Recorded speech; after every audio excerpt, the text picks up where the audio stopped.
नमस्कार, DV live breaking में आप सभी का बहुत बहुत स्वागत है। मैं हूं आपके साथ अंशिता और मेरे साथ मेरे सहयोगी मौजूद हैं। अविनाश जी, आपका बहुत बहुत स्वागत करती हूं।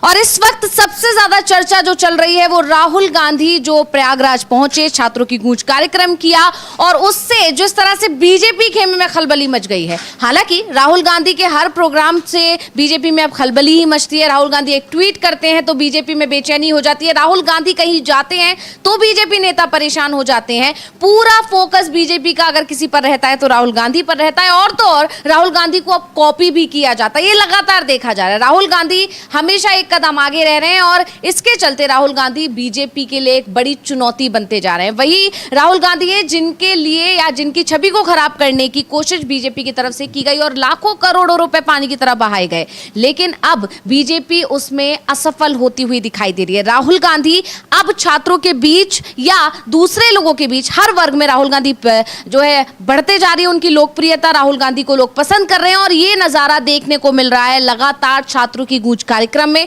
कोटा में इस कार्यक्रम को रोकने की कोशिश की गई, बावजूद इसके बहुत अच्छा रिस्पांस वहां पर छात्रों ने दिया।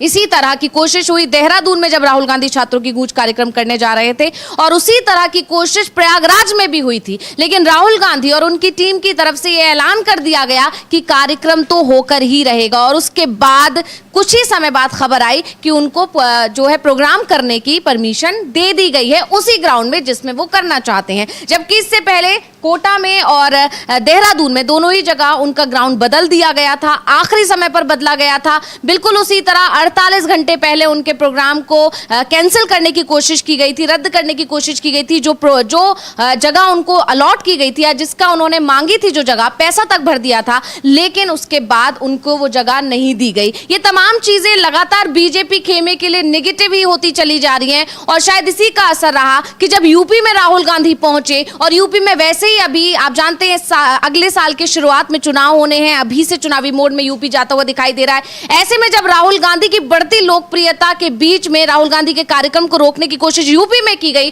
तो उसका भी नेगेटिव इंपैक्ट जब होता दिखाई दिया बीजेपी को, योगी सरकार को, तो राहुल गांधी के इस कार्यक्रम को परमिशन दी गई और जो कार्यक्रम राहुल गांधी ने प्रयागराज में किया उससे बीजेपी खेमे में जबरदस्त खलबली है। पूरी तरह एक बार फिर बीजेपी की पूरी कोशिश है या बीजेपी के मंत्री, बीजेपी के नेता राहुल गांधी को ट्रोल करने की कोशिश कर रहे हैं। बार बार जिक्र कर रहे हैं रांची जाने का कि आपको रांची जाना चाहिए और इस पर भी अब बीजेपी के जो नेता हैं, बीजेपी के जो मंत्री हैं, वो उल्टा घिरते हुए दिखाई दे रहे हैं। तो सबसे पहले यहां पर हम बात करेंगे राहुल गांधी के कार्यक्रम की, अविनाश जी, क्योंकि लगातार चाहे वो कोटा का कार्यक्रम रहा हो या फिर देहरादून का कार्यक्रम रहा हो और अब प्रयागराज का कार्यक्रम, हर बार हम देख रहे हैं कि राहुल गांधी के इस कार्यक्रम में पहले से ज्यादा लोग शामिल हो रहे हैं, अपनी शिकायतें मंच पर आगे कह रहे हैं। हमने सुना किस तरह से छात्रों ने आकर अपनी नाराजगी जाहिर की, खासकर से इलाहाबाद यूनिवर्सिटी में जो अचानक से फीस बढ़ाई गई है उस पर छात्रों में कितनी ज्यादा नाराजगी है, उसका जिक्र यहां पर छात्रों ने खुद आकर मंच पर किया। यानी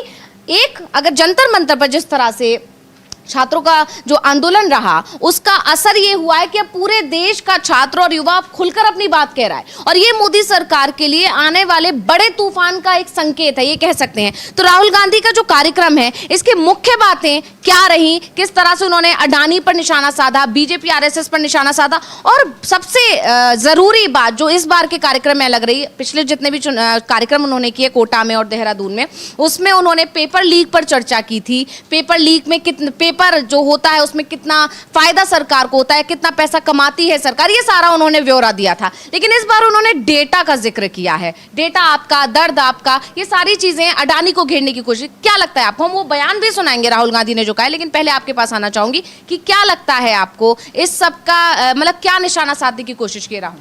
देखिए, राहुल गांधी जब भी कोई भी कार्यक्रम होता है, जैसे आपने पहले बताया कि राहुल गांधी के कार्यक्रम को रोकने की कोशिश होती है। प्रयागराज में इस बार जो कार्यक्रम हुआ, पहली बार हमने देखा है कि जब कोई नेता जाता है तो उसके विरोधी पार्टी के जो लोग हैं वो पूरे शहर को पोस्टर से पाट देते हैं। राहुल गांधी के कार्यक्रम से किस तरीके की खलबली मची हुई है, हड़कंप मचा हुआ है बीजेपी के अंदर कि जितने पोस्टर कांग्रेसियों ने, कांग्रेस समर्थकों ने राहुल गांधी के कार्यक्रम को लेकर लगाए थे, उतने ही पोस्टर, उससे ज्यादा पोस्टर बीजेपी के लोगों ने लगाए थे राहुल गांधी से सवाल करते हुए। अरे भाई, राहुल गांधी हैं कौन? राहुल गांधी विपक्ष के नेता हैं। उत्तर प्रदेश में भी सरकार किसकी है? बीजेपी की सरकार है। सवाल किससे पूछा जाएगा? सवाल सरकार से पूछा जाएगा। और राहुल गांधी सवाल पूछ रहे हैं, चाहे वो केंद्र की मोदी सरकार हो, चाहे वो राज्य की योगी सरकार हो। सवाल राहुल गांधी पूछ रहे हैं, लेकिन बीजेपी के लोग उल्टा राहुल गांधी से सवाल पूछ रहे हैं।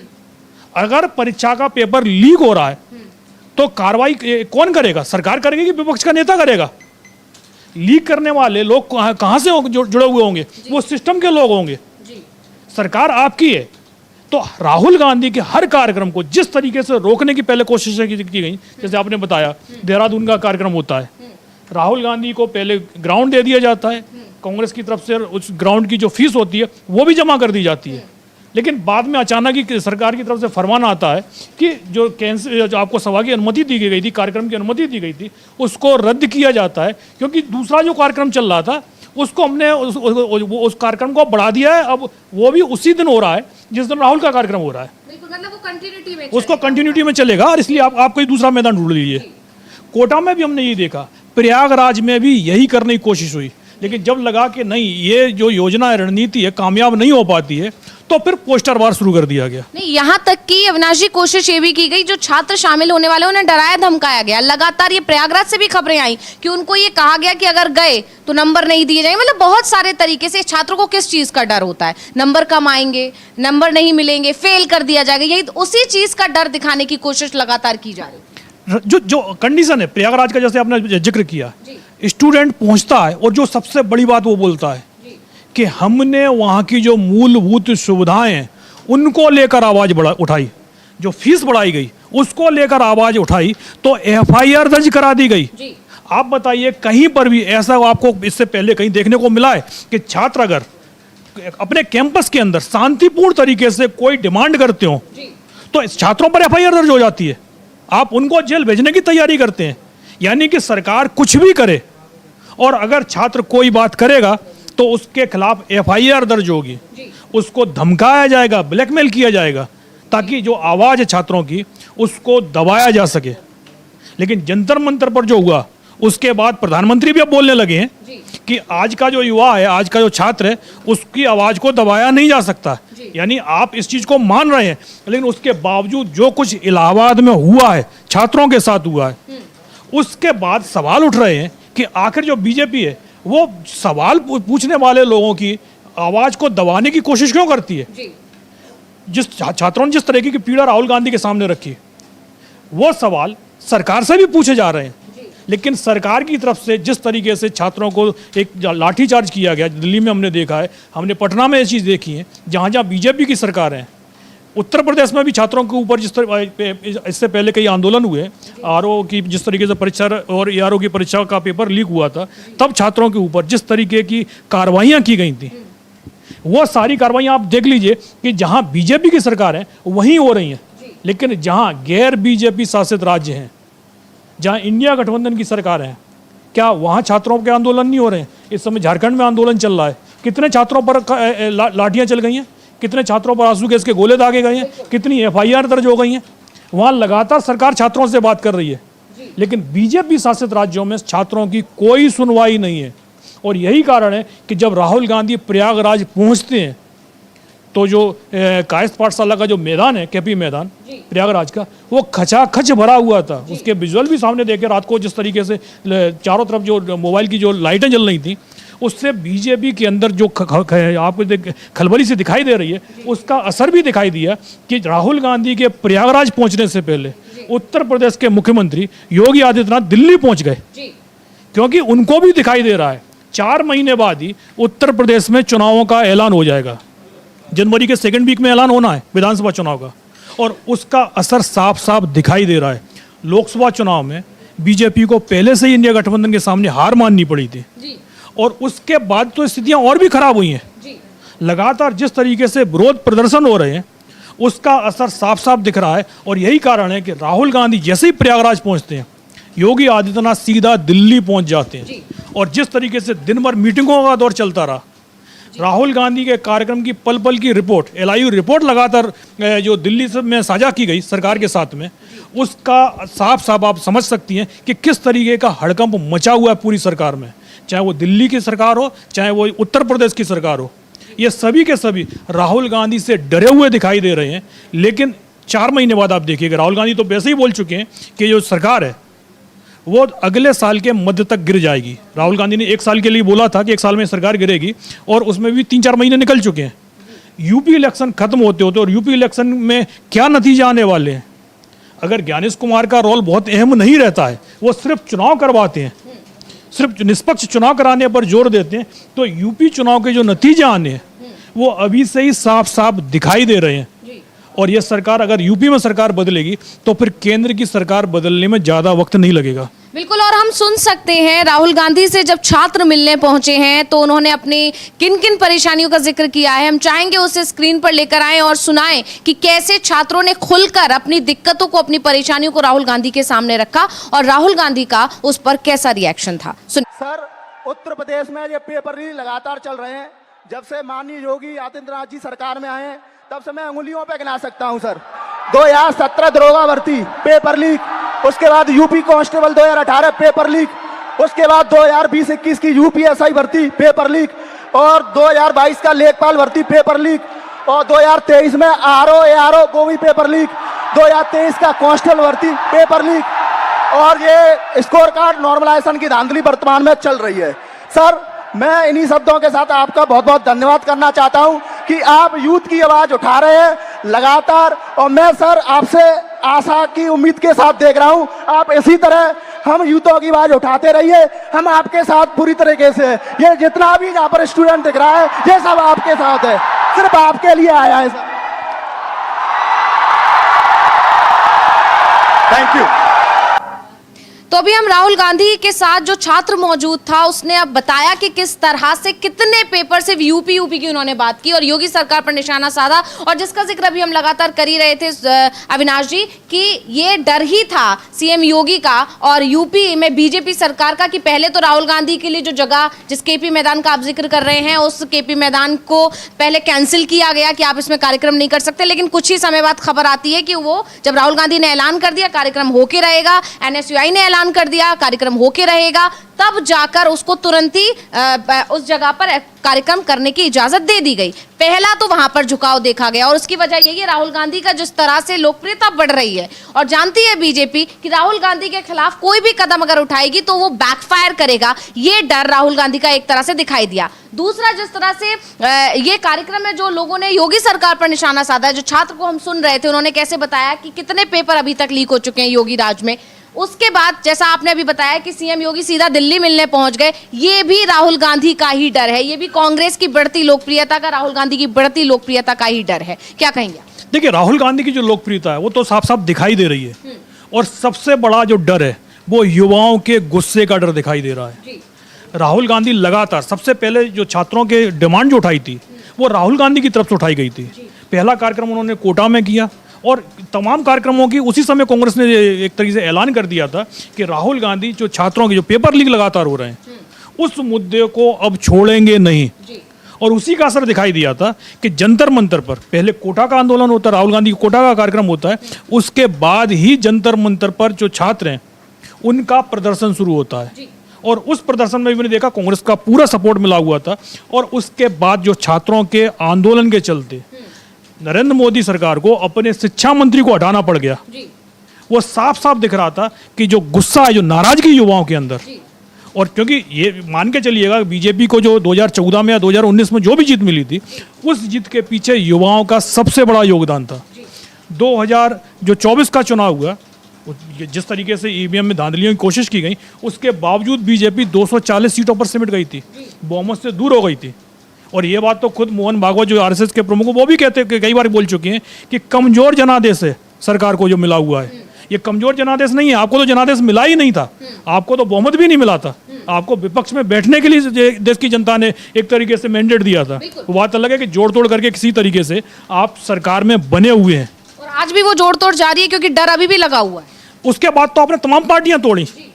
ईडी और सीबीआई का इस्तेमाल जिस तरीके से किया इस सरकार ने किया, इससे पहले किसी भी सरकार ने ईडी और सीबीआई का इस्तेमाल किसी पार्टी को तोड़ने के लिए नहीं किया। लेकिन मोदी सरकार ने तमाम राजनीतिक पार्टियों को तोड़ा, चाहे शिवसेना को 2-2 बार तोड़ा गया, टीएमसी को तोड़ा, आम आदमी पार्टी को तोड़ा, कांग्रेस को कई राज्यों में तोड़ने की कोशिश की गई।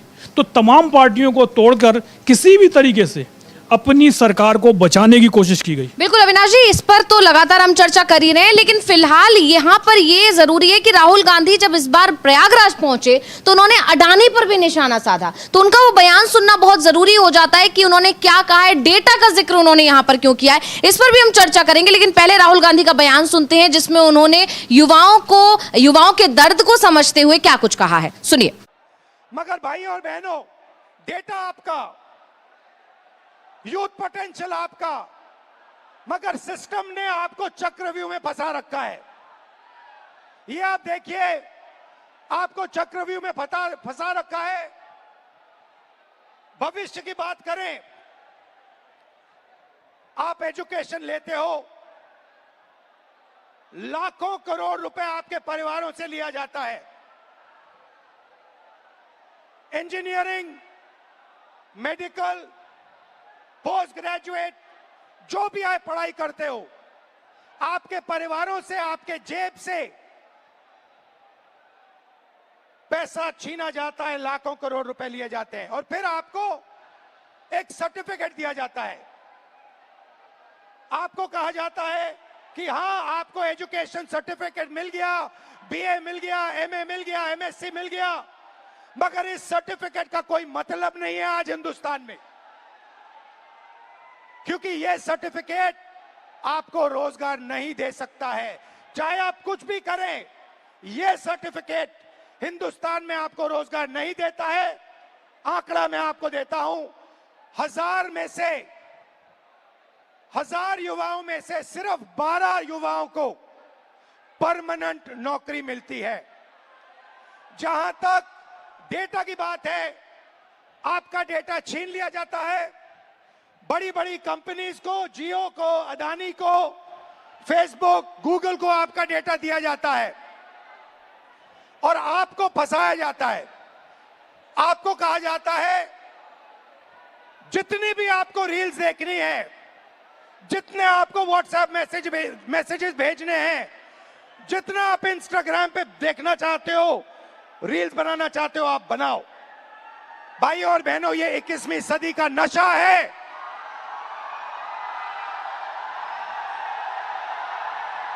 ये 21वीं सदी का नशा है। और फिर आपसे कहा जाता है कि ब्लिंकिट में काम करो, ऊबर में काम करो, मजदूरी करो, 21वीं सदी का नशा लो, मगर तुम्हें नौकरी नहीं मिल सकती, रोजगार नहीं मिल सकता इस हिंदुस्तान में।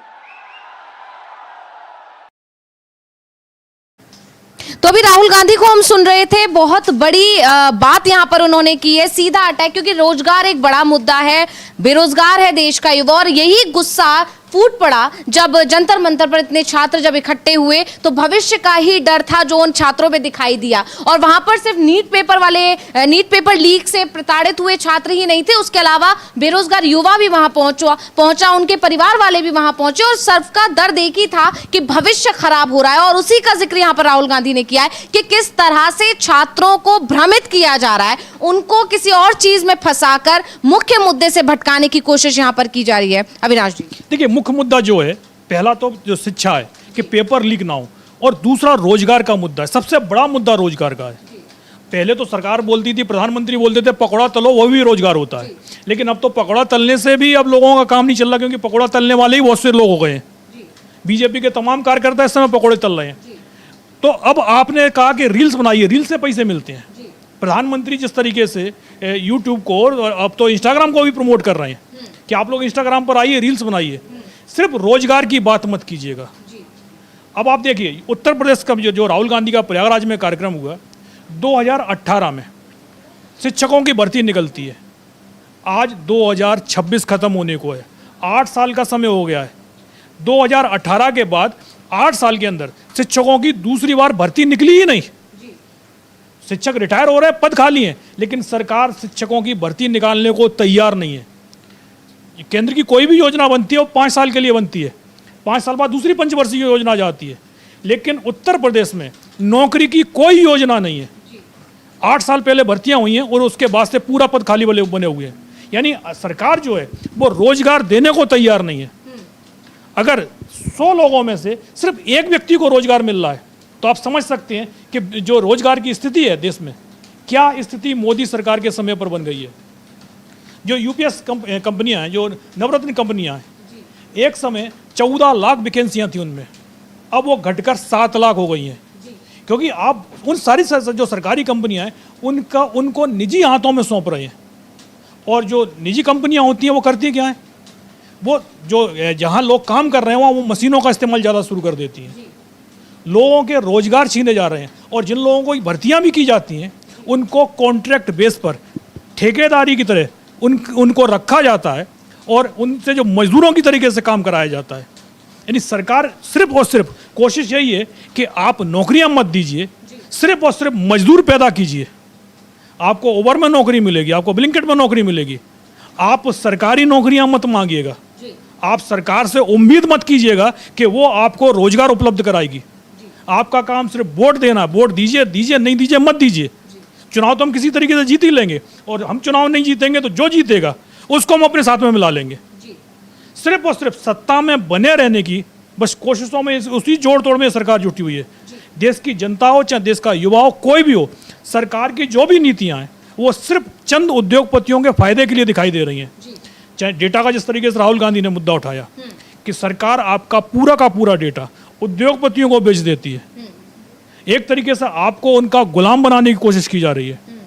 और ये तमाम सवाल हैं जिनके जवाब पूछे जा रहे हैं, लेकिन सरकार की तरफ से आप देखिए उल्टा विपक्ष के नेताओं से सवाल किए जा रहे हैं कि आप कितने रोजगार दे रहे हैं। विपक्ष का काम नहीं है, ये सरकार का काम है। और जब बात की जाएगी तो जो प्रधानमंत्री हमारे हैं वो सीधा गांधी और नेहरू परिवार पर पहुंच जाएंगे। आज की तारीख में जितनी जो सरकारी कंपनियां हैं उनको अगर प्रधानमंत्री नरेंद्र मोदी की सरकार बेच रही है तो वो कंपनियां बनाई किसने थी, ये भी बता दिया करें। वो रोजगार कांग्रेस के 2014 में जिस तरीके से बात चल रही है, 2014 में सरकारी नौकरियों में कितने रोजगार उपलब्ध थे और आज क्या स्थिति बन गई है, इसका डाटा भी सामने रख दिया जाए तो 50% जो रोजगार हैं वो सरकार खत्म कर चुकी है। सीधा एक ही फंडा चल रहा है सरकार की तरफ से कि आप लोग जो उद्योगपति हैं उनके यहाँ मजदूरी कीजिए, सरकार से नौकरियां मत मांगिए। और जितनी भी सरकारी कंपनियां हैं एक एक करके, एयर इंडिया तो पहले ही निजीकरण हो चुका है, तमाम बंदरगाह बेचे जा चुके हैं, तमाम एयरपोर्ट बेचे जा चुके हैं, एक एक करके सभी चीज़ें अपने उद्योगपति मित्रों के हवाले जिस तरीके से की जा रही हैं, उसको लेकर देश का जो युवा है उसके अंदर जो गुस्सा दिखाई दे रहा है। प्रयागराज में तो हमने जिस तरीके से युवाओं की और छात्रों की भीड़ उमड़ी है, उससे जो बीजेपी है उसको साफ साफ मैसेज पहुंच गया है। और अगर अभी भी ये नहीं संभल पाते हैं तो हम देखेंगे जो 2027 का जो यूपी विधानसभा चुनाव है या उसके बाद 2029 अगर समय पर होता है चुनाव, 2029 में चुनाव समय पर होगा, सवाल इस पर भी बने हुए हैं, चुनाव पहले भी हो सकता है। क्या हो तो यूपी का चुनाव खत्म होने के कुछ महीने बाद दोबारा से हमें लोकसभा चुनाव भी देखने को मिल जाए, क्योंकि यूपी और जो 5 राज्यों के जो विधानसभा चुनाव हैं उनमें बीजेपी की आज की जो परिस्थिति है उसमें ज़बरदस्त हार तय मानी जा रही है। और उसके बाद जो दलों जिन दलों को तोड़ा है और जिन सांसदों को वो ईडी और सीबीआई के डर दिखाकर लेके आए हैं, वो सभी के सभी सांसद विधायक वापस भाग जाएंगे, क्योंकि इस समय किसी को भी भरोसा नहीं है कि नरेंद्र मोदी के नाम पर चुनाव जीता जा सकता है। हमने विधानसभा उपचुनाव के नतीजे देख लिए हैं कि बीजेपी जो अपना सबसे मजबूत गढ़ है, जहां 30-30, 35-35 साल से बीजेपी का उम्मीदवार हारा ही नहीं था, उन सीटों पर भी बीजेपी को जबरदस्त जो हार मिली है उसके बाद से बीजेपी के अंदर तो घबराहट दिखाई दे रही है, पूरे एनडीए में खलबली मची हुई है। बिल्कुल, यहाँ पर लगातार राहुल गांधी छात्रों की बात उठा रहे हैं और ये सिर्फ एक ही मुद्दा नहीं है। राहुल गांधी कई मुद्दों पर सरकार को घेर चुके हैं, लेकिन सबसे पहले अगर छात्रों की आवाज किसी ने उठाई तो राहुल गांधी ही थे। कोटा में सबसे पहले उन्होंने कार्यक्रम किया और उसका असर दिखा छात्रों के अंदर। छात्रों की नाराजगी बढ़ी, छात्रों ने अपने आवाज उठाना शुरू किया और जंतर मंतर पर वो आंदोलन बड़ा हुआ। और उसके बाद अब पूरे देश में छात्र खुलकर मोदी सरकार के खिलाफ आवाज उठा रहा है, शिक्षा व्यवस्था को दुरुस्त करने की आवाज आवाज उठा रहा है। लेकिन यहां पर अभी इस वक्त झारखंड में एक आंदोलन चल रहा है, वहां पर भी इसी तरह से सरकार के खिलाफ मोर्चा खोला हुआ है। हालांकि उसको लेकर दावे ये भी किए जा रहे हैं कि कहीं ना कहीं एनडीए की तरफ से, बीजेपी की तरफ से प्रायोजित किया गया है। उसमें से कुछ लोग ऐसे हैं जो सिर्फ इस मुद्दे में इसलिए शामिल हैं जिससे झारखंड की जेएमएम सरकार निशाने पर आ सके। लेकिन वहां पर भी बीजेपी फेल होती हुई दिखाई दे रही है, क्योंकि जेएमएम सरकार की तरफ से, झारखंड मुक्ति मोर्चा सरकार की तरफ से, हेमंत सोरेन की तरफ से छात्रों को मनाने की, छात्रों की मांगों को मानने की पुरजोर कोशिश की जा रही है। 2 बार बातचीत हो चुकी है, आज फिर तीसरे दौर की बातचीत छात्रों और उनके बीच होने वाली थी और उसको लेकर तमाम जानकारियां हमारे संवाददाता पंकज वहां पर मौजूद है। मैं चाहूंगी पंकज तक हम बातचीत करेंगे। पंकज हमें बताएंगे कि बातचीत का क्या नतीजा निकल रहा है, बातचीत हो रही है, नहीं हो रही है तो वहां पर क्या चल रहा है, क्या छात्रों की मांगे मानी जा रही हैं, किस तरह से हेमंत सोरेन सरकार लगातार कोशिश कर रही है कि छात्रों की मांग को सुने, छात्रों के साथ बैठकर कोई निष्कर्ष निकाला जाए। बीजेपी सरकार या मोदी सरकार की तरह नहीं कि 36 दिन तक आंदोलन चला और 36 दिन बाद जब किसी भी तरह से इस आंदोलन को खत्म नहीं कराया जा सका, लाठी, डंडे, पैलेट गन, आंसू गैस के गोले सब कुछ इस्तेमाल कर दिए गए, सोनम वांगचुक को जबरन उठाया गया, बहुत सारी चीजें लगातार की गई। 36 दिन में बीजेपी की तरफ से हर संभव कोशिश की गई कि कैसे भी छात्रों की आवाज को दबाया जा सके, लेकिन जब किसी भी तरह सफलता नहीं मिली तब जाकर धर्मेंद्र प्रधान का इस्तीफा लिया गया। उसको लेकर धर्मेंद्र प्रधान तमाम तरह की बातें कर रहे हैं। धर्मेंद्र प्रधान अब कह रहे हैं इतने दिनों बाद, यानी 36 दिन बाद, तो पहले उन्होंने इस्तीफा दिया और उसके बाद अब दुख जताते हुए दिखाई दे रहे हैं। धर्मेंद्र प्रधान कह रहे हैं कि इस्तीफा मैंने दे दिया, प्रधानमंत्री से बात होने के बाद मैंने इस्तीफा दे दिया। वहीं दूसरी तरफ एक और बयान उन्होंने दिया है कि जेनजी को दिक्कत नहीं है, जेनजी को भटकाया जा रहा है। यानी सीधे तौर पर उन्होंने राहुल गांधी पर, उन्होंने तमाम जो दूसरे विपक्षी दल हैं या सीजेपी की बात करें, उन पर निशाना साधने की कोशिश की है। जेनजी को साधने की कोशिश करते हुए निशाना साधा है बीजेपी विपक्ष के नेताओं पर, और ये कोशिश बता रही है कि बीजेपी के अंदर कितनी खलबली मची हुई है राहुल गांधी के इस कार्यक्रम से। राहुल गांधी के कार्यक्रम में जिस तरह भीड़ उमड़ रही है छात्रों की, उन छात्रों से डर रही है, उस भीड़ से डर रही है बीजेपी, और इसीलिए इतने दिन बाद चुप्पी तोड़ी धर्मेंद्र प्रधान ने। तो धर्मेंद्र प्रधान के बयान पर हम जिक्र करेंगे। अभी पंकज से हमारा संपर्क नहीं हो पा रहा है, तो अभी उन बाद में चर्चा करेंगे, लेकिन फिलहाल धर्मेंद्र प्रधान के इस्तीफा ये बता रहा है कि किस तरह से बीजेपी युवाओं को खोने से अब डरती दिखाई दे रही है। अविनाश जी, इतने दिन बाद चुप्पी तोड़ना मायने रखता है, और उसमें भी ये कहना कि पीएम से बात करके मैंने इस्तीफा दिया, यानी आप इस्तीफा देना ही नहीं चाहते थे। 36 दिन बाद भी आप इस्तीफा देने के लिए राजी नहीं थे। देखिए, 36 दिन बाद तो आपने इस्तीफा दिया, और जिस तरीके का बयान आ रहा है कि प्रधानमंत्री से मिलने के बाद हमने इस्तीफा उनको सौंप दिया और जेनजी को भटकाया गया, आप तो बात करने को तैयार नहीं थे। धर्मेंद्र प्रधान का ही बयान था कि जो जंतर मंतर पर जो छात्र और युवा बैठे हुए हैं वो दहशतगर्द हैं, और आज आप बोल रहे हैं कि उनको भटकाया गया था। इस्तीफा देने के लिए मजबूर किया था छात्रों ने, क्योंकि धर्मेंद्र प्रधान के शिक्षा मंत्री रहते हुए एक के बाद एक पेपर लीक हो रहे थे, और पेपर लीक करने वाले जो लोग थे वो मीडिया के सामने आकर खुलकर बोल रहे थे कि ये पेपर लीक हुआ है, अगला भी लीक होगा, और इस पेपर को हम किस तरीके से लीक हुआ है यहाँ तक बताया जा रहा था। और ये भी बताया जा रहा था कि एक पेपर लीक होने से कितना मुनाफा होता है, कितने पैसे बचते हैं। देश की जो वित्त मंत्री हैं निर्मला सीतारमण, वो बता रही थी कि पेपर लीक होने से छात्रों को कितने फायदे होते हैं। यानी पेपर लीक को बीजेपी की सरकार ने कारोबार में तब्दील कर दिया था। और उसके बाद जब इस मुद्दे को लेकर सवाल किए गए तो जो जवाब जिस तरीके से आए, और अब जब धर्मेंद्र प्रधान ये बोल रहे हैं कि प्रधानमंत्री से मिलने के बाद हमने इस्तीफा दिया, इस्तीफा इसलिए दिया क्योंकि छात्रों ने संसद के घेराव का दोबारा से ऐलान कर दिया था। प्रधानमंत्री नरेंद्र मोदी की खुद की कुर्सी संकट में फंस गई थी, इसलिए उन्होंने इस्तीफा मांग लिया आपसे। अब इस्तीफा मांगा तो आपको इस्तीफा देना पड़ा, लेकिन कुर्सी छोड़ने का जो दर्द है वो आज भी धर्मेंद्र प्रधान के मन में दिखाई दे रहा है। बिल्कुल अविनाश जी, इस पर लगातार चर्चा करेंगे कि धर्मेंद्र प्रधान ये इस्तीफा तो दिया, उसके बाद अब जो बयान दिया है उस पर भी उल्टा फंसते हुए दिखाई दे रहे हैं। लेकिन फिलहाल सीधा चलते हैं झारखंड, रांची, जहां पर आज तीसरे दौर की बातचीत सरकार के साथ छात्रों की होने वाली थी। पंकज हमारे साथ जुड़ चुके हैं। पंकज, सीधे आपके पास आना चाहूंगी, क्या कुछ चल रहा है इस वक्त वहां पर? झारखंड सरकार की तरफ से लगातार छात्रों की बात सुनी जा रही है, लगातार उन्हें मनाने की कोशिश हो रही है। क्या लगता है आपको कि आज क्या हो पाएगा? देखिए, वार्ता के लिए लगातार कई दिनों से बुलाया जा रहा है। छात्र हमेशा जा रहे हैं, बात कर रहे हैं, लेकिन उनकी बात जो है, उनकी जो शर्तें हैं वो मानी अभी नहीं जा रही है। इसको लेकर के जो है कि छात्र अभी तक डटे हुए हैं। रात में भी यहाँ पे प्रशासन के द्वारा आया गया था। जो साथी यहाँ पे भूख हड़ताल पे बैठे हुए, हम वो भी दिखाएंगे। ये लोग लगातार भूख हड़ताल पे यहाँ पे बैठे हुए हैं, लेकिन इन लोगों को कहा जा रहा था कि आप लोग अपना अनशन तोड़ दीजिए, लेकिन ये लोग भी अभी डटे हुए। जब तक इनकी जो मांगे हैं, प्रमुख मांगे हैं, वो पूरी नहीं हो जाती है, तब तक ये लोग अभी यहाँ से हटने वाले नहीं है। वार्ता हो रही है, लेकिन वार्ता इन लोगों का जो चाहिए, जो इनकी मन की बात है, वो नहीं सुनी जा रही है। उसको लेकर के ये लोग डटे हुए हैं यहाँ पे। कहां पर पेच फंसता हुआ दिखाई दे रहा है? क्योंकि झारखंड सरकार तो लगातार कोशिश कर रही है, मोदी सरकार की तरह अड़ियल रवैया तो नहीं अपनाया हुआ है झारखंड की जेएमएम सरकार ने, तो फिर पेच कहां फंस रहा है, क्या लगता है आपको? देखिए, हमारे सामने जो है लगातार छात्र जो है रात दिन यहीं पे लगातार बैठे रहते हैं। कई साथी हैं जो कहीं झारखंड के अगल बगल के जो जिले हैं वहां से भी लोग पहुंचे हुए हैं, यहाँ पे धरने पे बैठे हुए। देखिए, इनका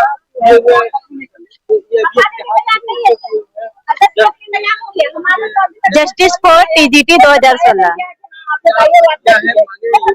सरकार से बस हमारी यही मांगे है कि हमें नियुक्ति दीजिए। हमारा 10 साल हो गया है, जबकि हमारा नंबर ज्यादा है और हमसे कम नंबर वाले अभी नियुक्त है। सरकार से यही मांग है हमारी कि हमें जल्द से जल्द नियुक्त किया जाए, क्योंकि हमें हाई कोर्ट से ऑर्डर मिल चुका है 2034 पिटिशनरों को नियुक्त किया जाए, और हमारी यही मांग है कि जल्द से जल्द हमें नियुक्ति दिया जाए, एलपीए को खारिज किया जाए। बस यही हमारी मांगे है।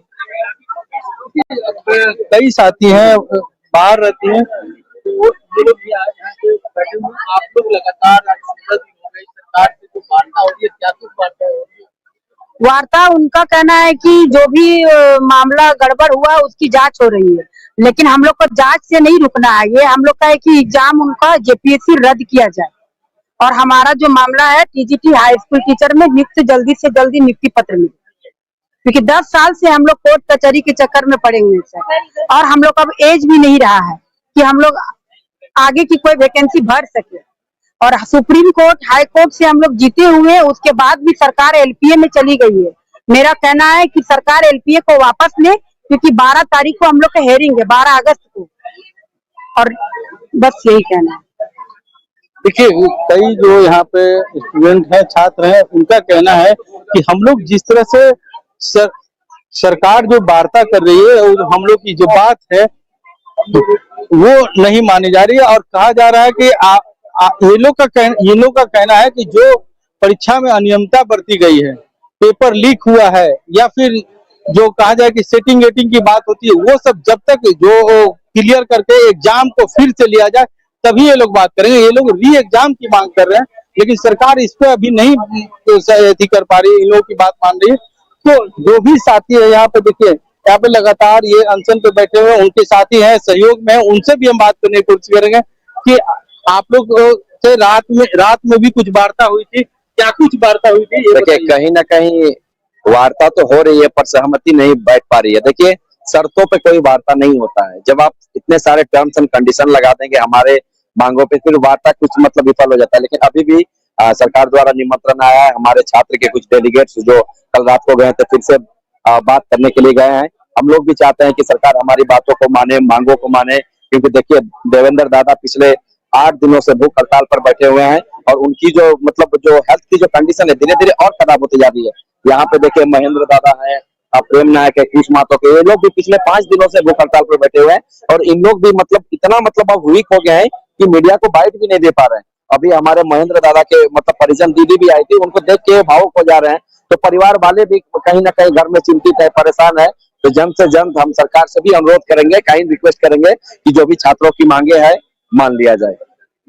लगातार आप लोगों से बातें हो रही है? अभी तक 2 राउंड बात हो चुकी है। कल आज भी हमारे डेलीगेट्स वहाँ पे गए हैं बात करने के लिए। जो वार्ता हुई, क्या उससे आप लोग संतुष्ट नहीं है? नहीं, देखिए, वार्ता अगर सफल रहती सर, तो फिर हम लोग क्यों यहाँ पे बैठे हुए थे? कोई अपना जान के लिए, जान को आड़ में रख के क्यों भूख हड़ताल पर बैठेगा? कहीं ना कहीं सरकार शर्तें रख रही है, जिस सरकार पे जो शर्तों पे सर कोई मांगे नहीं होती। अगर हम आपसे कुछ मांगेंगे, उस पर आप शर्त रखोगे तो सरकार मांगों पे कोई वार्ता सफल नहीं हो पाती है सर। आप लोग सरकार के सामने गए थे, सरकार से क्या बातें हुई थी? देखिए, क्या आप लोग मांगे रखते थे? वैसे तो हमारी बहुत सारे मांगे हैं, हमारे डेलीगेट्स टीम आएंगे तो अभी जो क्या वार्ता हुई उसका अपडेट दे पाएंगे, लेकिन हमारे जो प्रमुख को मांगे था तो सिंपल था कि 14वीं जेपीएससी परीक्षा जो इतनी बड़ी धांधली हुई है उसको सिंपल सा हमारा है कि रद्द कर दीजिए, उसमें उच्च स्तरीय सीबीआई की जांच बैठा दीजिए और सीबीआई जांच भी फास्ट ट्रैक में, क्योंकि सर राज्य के ऑलरेडी 11 बड़े बड़े प्रतियोगिता परीक्षाएं सीबीआई जांच के दायरे में है, बट उसका इन्वेस्टिगेशन रिपोर्ट क्या है, उसमें क्या हुआ है क्या नहीं हुआ है आम जनता को पता नहीं है। या तो वो जांच एजेंसी बता सकती है तो सरकार से बता सकती है। तो बस छोटी तो मांगे हैं हमारे, सीबीआई जांच करवा के इस परीक्षा को कैंसिल करा दीजिए। ये भी अगर वो लोग नहीं मान पा रहे हैं तो फिर बस ये विडंबना है, सब दुख है झारखंड के छात्रों का। और ये 25 से 26 वर्ष का झारखंड होने जा रहा है और यहाँ पे जितने युवा आए हैं हमको लगता है 25-26 साल। अभी देखिए युवाओं के साथ साथ यहाँ पे परिजन भी आके धरने पे बैठने लगे हैं, तो सोच सकते हैं कि लेवल ऑफ करप्शन जो हो रहा है यहाँ पे, जो धांधली हो रही है कितने हाई लेवल पे हो रही है। तो देखिए ये सिस्टम के खिलाफ लड़ाई लड़ने के लिए लोग तैयार हैं। इनका कहना है कि हमारी बस मेन मांग यही है कि वो एग्जाम को री एग्जाम कर ले, एग्जाम कैंसिल करा के दोबारा से एग्जाम ले ले। देखिए यहाँ पर जो है लगातार सारे स्टूडेंट जो है यहाँ पर आते हैं। आप लोग भी धरने में शरीक होने के लिए आए? जी हाँ, देखिए क्या मांगे हैं आप लोग, क्या चाहती हैं झारखंड सरकार से? सर, मैं यही चाहती हूँ कि जो भी एग्जाम जैसे ये लोग धांधली से कर रहे हैं ये तो होना ही नहीं चाहिए, कि एक पर्टिकुलर अच्छे तरीके से एग्जाम कंडक्ट करवाए तो पहले जैसे पेपर लीक नहीं हुए। हाँ, पेपर लीक ना हो, और पेपर लीक होने से पहले कि पेपर पहले कंडक्ट भी करवाया जाए। ठीक है, पेपर लीक होना तो बड़ी बात है ही, और साथ में कंडक्ट भी तो नहीं होते सही टाइम पे, तो डेडलाइन होती है उनसे तो आगे बढ़ जाती है, उसके बाद होती है। वैकेंसी भी बहुत लेट से आती है। हाँ, वही बोल रही हूँ मैं कि वैकेंसी भी तो आनी चाहिए। ठीक है, और भी छात्र हैं उनसे भी जानने की कोशिश करेंगे। आप भी यहाँ पर आए हैं धरने पे, क्या क्या लग रहा है? सरकार अभी तक सुन नहीं रही है, आप लोग लगातार आंदोलन के लिए तैयार है, हर दिन यहाँ पे धरने पे बैठे रहते हैं। हमारे देश में सबसे बड़ी इश्यू है कि अकाउंटेबिलिटी नहीं है सरकार की, गवर्नमेंट की अकाउंटेबिलिटी नहीं है।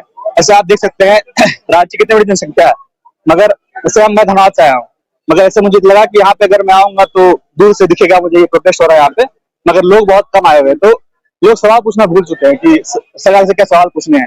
इसीलिए आप देखेंगे कि 14 बार अगर पेपर लीक हो चुका है, इसका मेन रीजन है कि लोग सवाल नहीं पूछ रहे कि क्या सवाल पूछनी चाहिए सरकार से, कि जवाबदेही होनी चाहिए सरकार की ना, कि अगर पेपर अगर लीक हो रहा है तो क्यों लीक हो रहा है भाई, हर बार लीक हो रहा है, हर साल लीक हो रहा है, तो क्यों लीक हो रहा है, तो उसकी जवाबदेही नहीं होनी चाहिए सरकार की। तो हमें सुधारने में इसी के लिए हम आए कि प्रोटेस्ट करने के लिए कि जो जवाबदेही सरकार की होनी चाहिए इस मुद्दे को लेकर। देखिए, तो छात्र का कहना है कि अगर पेपर लीक हो रहा है तो उसकी जवाबदेही सरकार। हमारी एग्जाम जो है यहाँ पर बहुत वैकेंसी कम निकलती है, वो वैकेंसी दे सरकार। और हमारी जो प्रमुख मांगे हैं कि ये पेपर लीक ना हो और परीक्षा जो है परीक्षा में अनियमितता ना हो, उसको लेकर के छात्र जो है यहाँ पे डटे हुए हैं। और इनका कहना है कि जब तक सरकार हमारी बातें नहीं मानेगी तब तक हम लोग ऐसे ही डटे रहेंगे। जी बिल्कुल पंकज, यहाँ पर आज बातचीत होने वाली है तो ये बहुत महत्वपूर्ण है कि आज तीसरे दौर की जब बातचीत हो रही है तो इसमें आपको क्या लगता है, क्या निष्कर्ष निकल सकता है? जिस तरह से छात्र वहां डटे हुए हैं और सरकार पूरी कोशिश कर रही है इन्हें मनाने की, तो क्या लगता है आपको कि आज तीसरे दौर की बातचीत में कुछ होगा? देखिए, आज उम्मीद तो ये तो लगता है कि सरकार जो है बच्चों की बात जो है, छात्रों की जो बात है वो मानना चाहिए, क्योंकि अगर आज नहीं मानते हैं बात तो कल विधानसभा के घेराव की भी बात कर रहे हैं। छात्र यहाँ से उठ करके विधानसभा तक पहुंच जाएंगे, तो सरकार कहीं न कहीं इनकी बातों को सुनने के प्रयास करेंगे। पंकज, आप बने रहिए हमारे साथ। अविनाश जी, आपके पास आना चाहूंगी। जो कुछ भी झारखंड में इस तरफ चल रहा है अभी, और जिस तरह से कोशिश की गई है इस प्रोग्राम को, या जो आंदोलन जो चल रहा है, इसमें राहुल गांधी को घेरने की कोशिश की गई है। जैसे कि मैंने आपको बताया कि रांची में ऐसे उनको बयान लगा, मतलब वहां पर पोस्टर्स लगे दिखाई दिए प्रयागराज में कि आप रांची जाइए, रांची आपको बुला रहा है। यहाँ तक कि किरण रिजिजू ने भी ट्वीट कर दिया कि आपको प्रयागराज नहीं रांची जाना चाहिए। तो पूरी तरह से पूरी बीजेपी मोदी सरकार लग गई है रांची को एक तरह से प्रमोट करने में, जो रांची में जो आंदोलन चल रहा है। और इसके उलट जंतर मंतर पर जब आंदोलन चल रहा था तब सरकार का रवैया क्या था, इस पर मैं आपके पास आना चाहूंगी कि किस तरह से सरकार पूरी कोशिश कर रही है कि जंतर मंतर पर जो आंदोलन हुआ उससे बड़ा आंदोलन झारखंड वाला आंदोलन बन जाए और पूरी विपक्ष को एक तरह से जो विपक्ष की छवि उसको खराब करने की, धूमिल करने की कोशिश। क्या ये जंतर मंतर पर हुए प्रदर्शन या राहुल गांधी की छात्रों की गूंज के कार्यक्रम से मची खलबली नहीं माना जाएगा? देखिए, जो स्थिति दिखाई दे रही है झारखंड में छात्रों के इस जो आंदोलन है, आप जंतर मंतर पर देखिए, छात्रों की एक डिमांड होती थी, लेकिन यहाँ बीजेपी के जो नेता हैं, जिस तरीके से बीजेपी के सांसद पहुंचे हैं, बीजेपी के जो प्रदेश अध्यक्ष हैं झारखंड के, वो इस छात्र आंदोलन के मंच पर पहुंचे हैं और जो डिमांड छात्रों की तरफ से की जा रही है, एक तो डिमांड जो पेपर लीक को मुद्दे को लेकर है, उसका जो समर्थन है छात्रों के सभी गुट कर रहे हैं कि पेपर लीक की जांच होनी चाहिए और जो दोषी हैं उन पर कार्रवाई भी होनी चाहिए और अगर पेपर लीक होता है तो उस परीक्षा को रद्द किया जाना चाहिए। लेकिन एक जो दूसरा गुट है, जो बीजेपी का समर्थक गुट है, जो इससे जो छात्रों और सरकार के बीच में जो बातचीत चल रही है उस बातचीत को सफल नहीं होने देना चाहता, वो अपनी एक डिमांड पर अड़ा हुआ है कि इस जो मामले की पूरी जांच सीबीआई और ईडी को सौंप दी जाए। ईडी और सीबीआई के पास में जांच जाने का मतलब ये है कि फिर केंद्र की जो सरकार है वो झारखंड सरकार को गिराने की स्थिति में पहुंच जाए। जी बिल्कुल पंकज, मैं आपके पास आना चाहूंगी। जिस तरह से यहाँ पर हम चर्चा कर रहे हैं कि कैसे झारखंड में जो आंदोलन हो रहा है, रांची में जो आंदोलन हो रहा है, आप जहाँ पर मौजूद हैं इस वक्त, और जिस तरह से वहाँ पर छात्र इकट्ठा हुए हैं, लोग अपनी अपनी परेशानियां बता रहे हैं, सीधा पेपर को रद्द करने की मांग की जा रही है। कुछ लोगों का ये भी कहना है कि 10 साल से वो न्याय का इंतजार कर रहे हैं। तो क्या लगता है आपको, जैसे कि अविनाश जी कह रहे हैं कि इसमें पूरी तरह से मोदी सरकार इस कोशिश में लगी हुई है कि पूरा मामला ईडी सीबीआई के पास पहुंच जाए, क्या लगता है आपको कि इस पूरे मामले में केंद्र या बीजेपी या एबीवीपी के छात्रों का कितना हस्तक्षेप दिखता है आपको इस पूरे आंदोलन में? ये आयशा के हो जाए, एबीपी के छात्र जो है वो नया बोरा पर स्याही भी फेंक दिए थे यहाँ पे, लेकिन आयशा के छात्र है, बाकी जो छात्र संगठन जो है उसके बाद भी पूरे झारखंड के और बिहार से भी जो लड़के हैं वो सारे यहाँ पहुंचे हुए आंदोलन में। उनका सिर्फ एक ही मांग है कि परीक्षा में जो अनियमितता होती है वो ना हो, पेपर लीक ना हो, ये झारखंड जेपीएससी का जो एग्जाम हुआ उसको दोबारा से लिया जाए और सीबीआई के जांच हो और फास्ट ट्रैक कोर्ट से जांच हो। यही मेन मांगे हैं, इसको लेकर के ही छात्र जो है यहाँ पे डटे हुए हैं। पंकज, हम फिर आपके पास लौटेंगे क्योंकि आज बहुत महत्वपूर्ण दिन है, तीसरे दौर की बातचीत होने वाली है सरकार के साथ। इसमें क्या नतीजा लगता है? बहुत बहुत धन्यवाद आपको तमाम जानकारी देने के लिए। अविनाश जी, आपके पास आना चाहूंगी, किस तरह से इस आंदोलन पर पूरा फोकस बीजेपी की तरफ से किया जा रहा है? खुद अभी पंकज भी बता रहे थे कि एबीवीपी के छात्र भी वहां मौजूद हैं। ये छात्र तब गायब थे जब जंतर मंतर पर छात्रों पर लाठी डंडे बरसाए जा रहे थे, पैलेट गन का इस्तेमाल किया जा रहा था और यहां तक कि जो तस्वीरें निकल कर आई हैं उनको लेकर तो ये दावे तक किए जाते हैं कि लाठी डंडे बरसाने वाले एबीवीपी के छात्र भी थे, जो गमछे बांध के सिर पर अपने लाठी डंडे बरसा रहे थे छात्रों। तो वहां तब ये छात्र संगठन कहां गायब था? ये सवाल अब उठना बनता है क्योंकि किस तरह से दोहरी रणनीति दिखाई दे रही है बीजेपी की पूरी तरह। देखिए, एबीवीपी के जो छात्र थे वो जंतर मंतर पर भी थे, जो बीजेपी के जो राष्ट्रीय अध्यक्ष हैं नितिन नवीन, उनकी तरफ से ही बयान आया था और जंतर मंतर पर छात्रों पर जो हमले हो रहे थे, छात्रों की भी शिकायत थी कि लगातार पहले दिन के प्रदर्शन के बाद से ही, जैसे प्रदर्शन शुरू होता है उसके कुछ दिनों बाद से ही छात्रों पर हमले शुरू हो गए थे।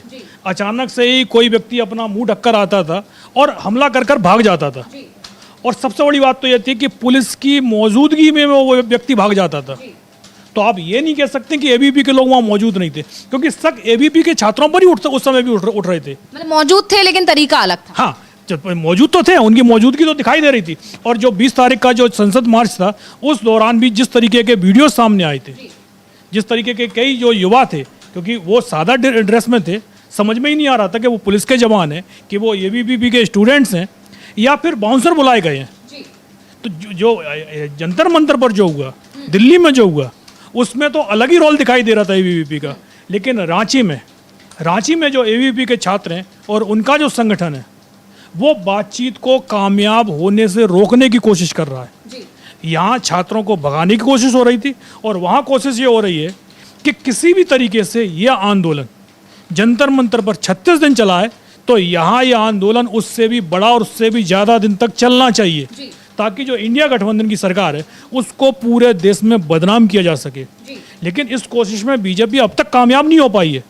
बीजेपी के बड़े बड़े नेता पहुंच रहे हैं और जो बातचीत है उस बातचीत को फैलाने की कोशिश भी कर रहे हैं, लेकिन सरकार की तरफ से जिस तरीके से पूरी तरीके से संयम बरता जा रहा है, उल्टा कांग्रेस के तमाम नेता तो जो छात्र जो आंदोलन कर रहे हैं उनके लिए तमाम व्यवस्थाएं बना रहे हैं कि खाने की कमी ना हो, पानी वगैरह, जो बाकी के छात्र, क्योंकि कुछ छात्र तो भूख हड़ताल पर हैं, लेकिन बाकी के जो समर्थन करने के लिए पहुंच रहे हैं वो लोग भूख हड़ताल पर नहीं है, उन्हें कोई परेशानी ना हो इसकी पूरी व्यवस्था सरकार की तरफ से की जा रही है।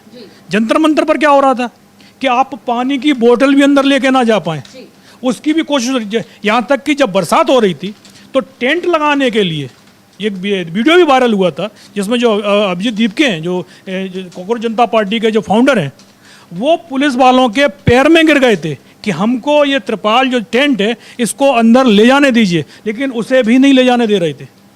तो जंतर मंतर पर और जो रांची में बीजेपी का बिल्कुल अलग रूप दिखाई दे रहा है।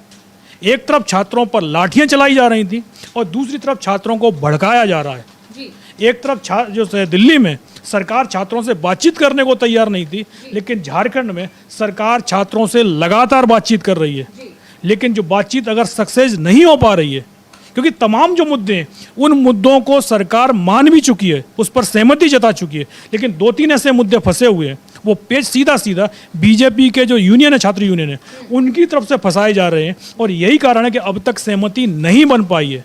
लेकिन जल्दी सहमति बन जाएगी, इसकी कोशिशें लगातार की जा रही हैं और बीजेपी की जो साजिश है वो फेल होंगी, ये भी तय माना जा रहा है। बिल्कुल, और ये भी गौर करने वाली बात है अविनाश जी यहाँ पर कि राहुल गांधी प्रयागराज में छात्रों की गूंज कार्यक्रम करते हैं, और ये बड़ी बात ये भी गौर करने वाली कि धर्मेंद्र प्रधान के इस्तीफे के बाद ये राहुल गांधी का पहला प्रोग्राम था। उससे पहले वो 2 कर चुके थे।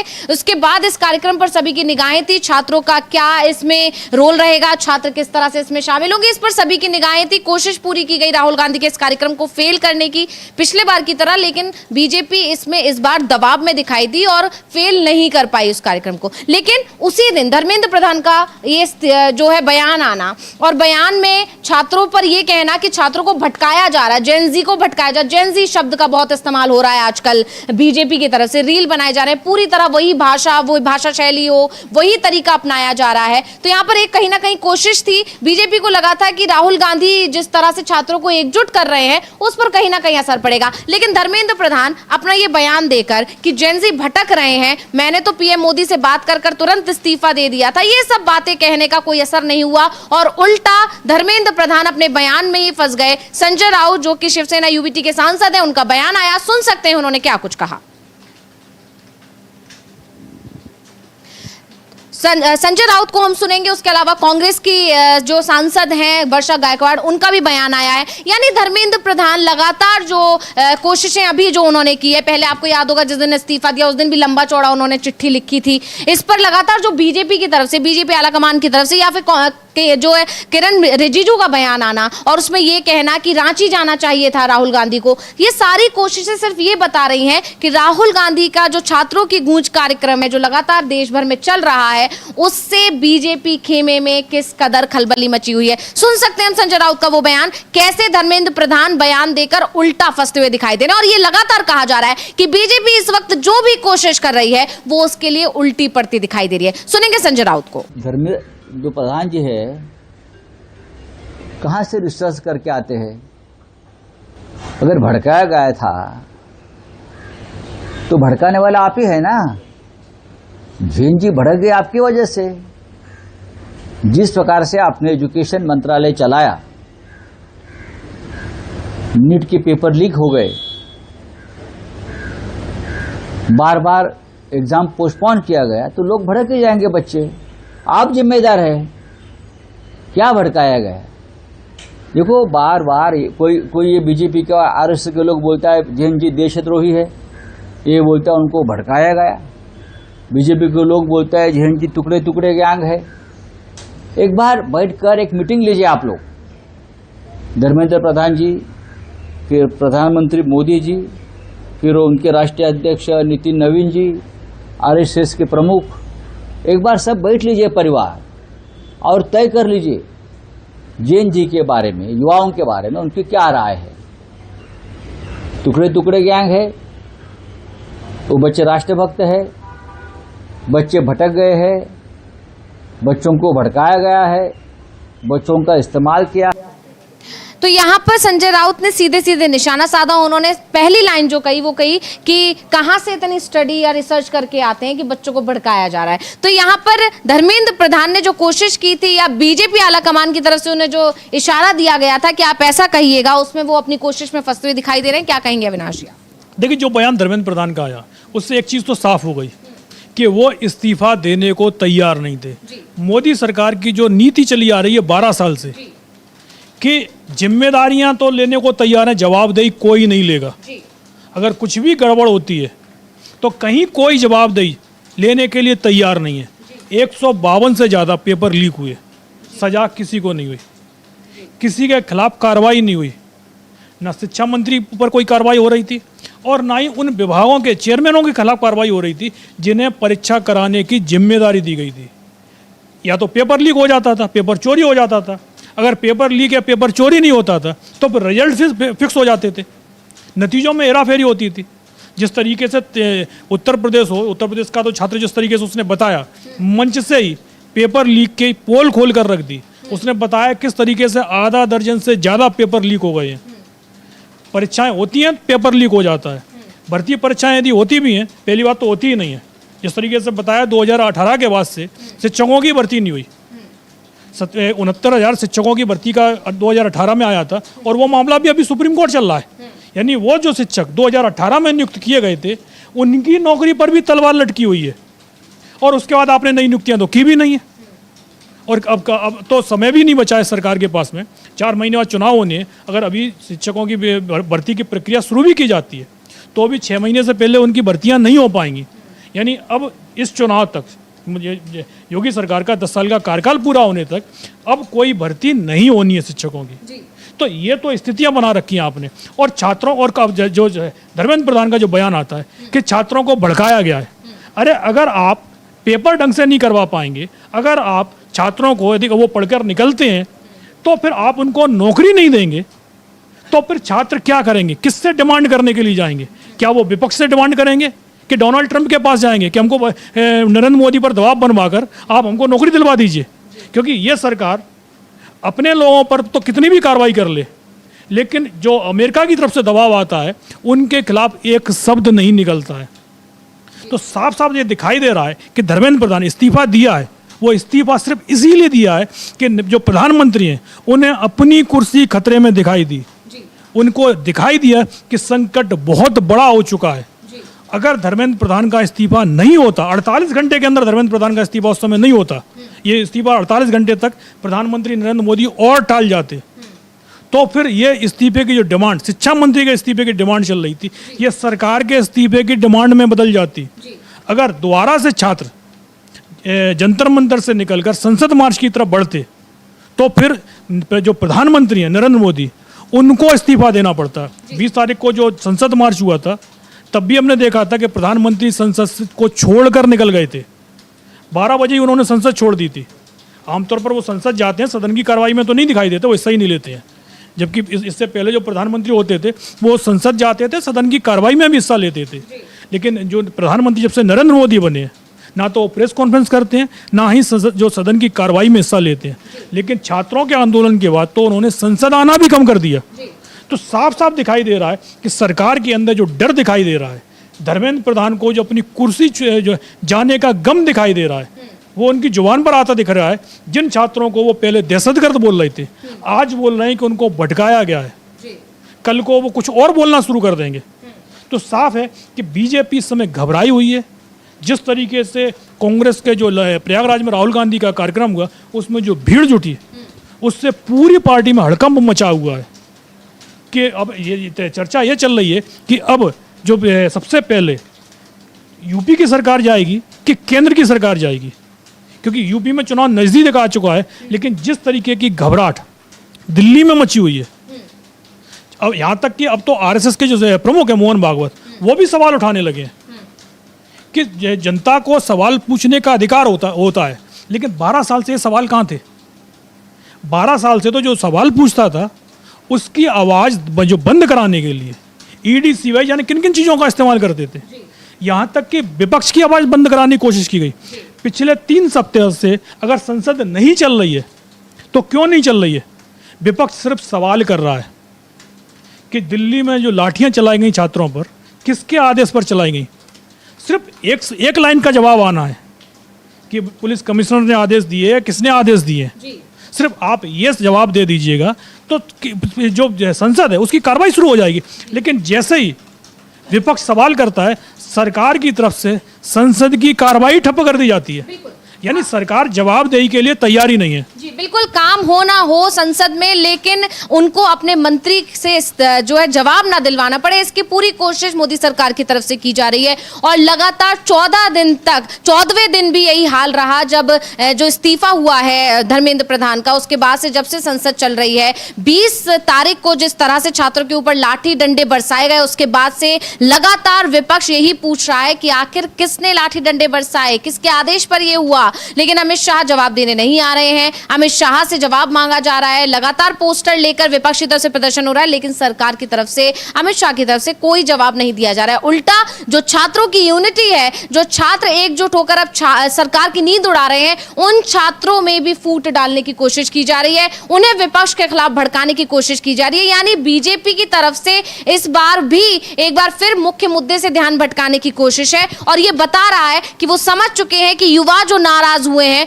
वो पूरी तरह तख्ता पलट तक करवा सकते हैं। और ये बौखलाहट बीजेपी नेताओं के, बीजेपी मंत्रियों के बयानों में साफ साफ दिखाई दे रही है। वहीं इन सब के बीच में परिसीमन का मुद्दा भी बहुत ज्यादा गरमाया हुआ है। अविनाश जी, फंसती हुई दिखाई दे रही है बीजेपी। तमिलनाडु की तरफ से साफ कह दिया गया है कि हम इसका समर्थन नहीं करेंगे। क्या कुछ कहेंगे आप? देखिए, जब संसद सत्र शुरू होता है, मानसून सत्र, तो बीजेपी की तरफ से जो बीजेपी के नेता हैं उनकी तरफ से बयान भी आना शुरू हो गए थे कि जो बजट सत्र था, बजट सत्र में भले ही परिसीमन विधेयक पास नहीं करा पाए, लेकिन अब हमने नंबर जोड़ लिए हैं।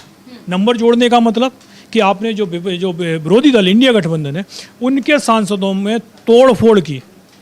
शिवसेना के 6 सांसद तोड़े उद्धव गुट के, और करीब 20 सांसद टीएमसी के तोड़ लिए गए।